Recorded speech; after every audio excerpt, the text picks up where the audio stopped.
Polrestabes Palembang melakukan pengamanan di kota Palembang guna ngenjuk rasa aman sama nyaman bagi warga Palembang yang rayakan Natal sama Tahun Anyar.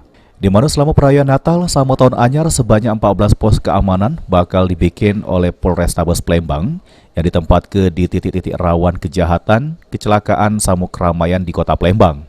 Kagetnya di pos keamanan yang dibikin itu bakal ditempatkan personil Polrestabes Palembang sama dibantu dari TNI dengan dinas terkait lainnya.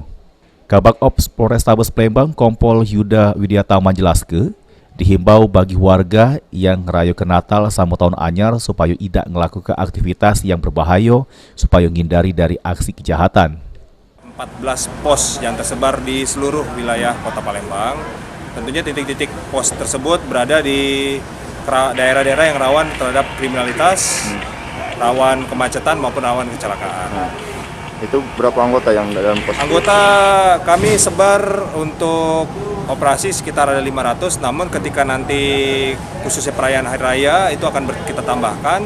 Kita juga tidak bekerja sendiri, kita dibantu dengan stakeholder instansi terkait untuk sama-sama menjaga keamanan perayaan Natal dan Tahun Baru. Mungkin ada himbauan? Untuk jumlah personil yang disiapkan oleh Polrestabes Palembang, ceruk kegiatan perayaan Natal sama Tahun Anyar ada sebanyak 500. Abidi Nirwanto, PAL TV.